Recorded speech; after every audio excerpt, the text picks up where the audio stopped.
I'm sorry, but this story has no ending. Because stories don't end, they grow one into the next. And if you have the wisdom and courage, you grow with them. A long time ago, I could tell stories to my youngest daughter. Stories that would make us laugh until we had tears in our eyes. Stories that would bring such comfort to her that she would fall asleep. And back then I imagined that she would dream of who she was and who she was becoming. And back then I imagined she would become a young woman someday, beautiful in so many ways. Her name was Grace, I imagined back then. When Grace was a little girl, about 5 years old, she'd come to me and she said, "Daddy, would you rub my back and tell me a story so I can fall asleep?" And I loved this. And I told her so many different types of stories, but our favorite was the Snowman story. Gracie, I would start. When I was about your age, 5 years old, it snowed one night, and the next day there was no school for my brothers and my sister, your Aunt Christine, your Uncle Steve, and Pete. We were so excited to get outside with our sleds the next day at the top of the hill in front of our house and begin our day of sledding. I still remember the snow coming down. I remember how quiet it was. It was magical. After a few runs, Uncle Pete had this idea of each of us making a little fluffy snowman halfway up the hill. And we brought our sleds back up, and we went right through the snowman, and the snow flew everywhere. We fell off our sleds. We laughed. Let's do it again. So, Gracie, 4 more little snowmen were made. And 4 more little kids went to the top, but only 3 kids came down because I waited at the top. I wanted my brothers and sister to see what I was going to do because I was going to make my own path through the snow, and I was going to go towards the large snowman that we had built 3 days before.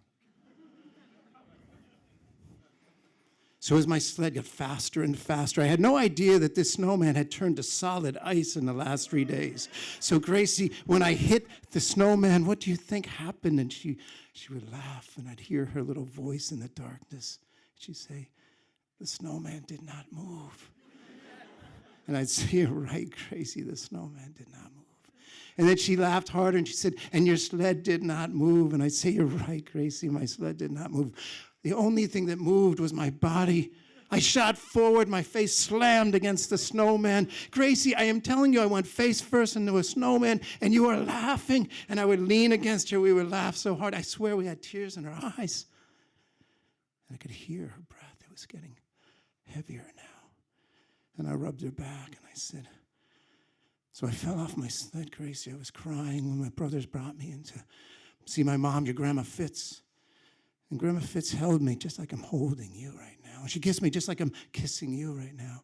And Grandma Fitz rubbed my back until I fell asleep. And at this point, Grace would be asleep. And if stories had endings, this is where my story would end. I would tiptoe out of the room. I'd close the door. I would be forever 42 years old. My daughter would be sleeping, dreaming of who she was and who she was becoming. Stories don't end, they grow. And if you have the courage, you grow with them. It was just a year ago or so that my wife and I got a text. And Grace said, "Mom and Dad, I'd like to have a FaceTime call."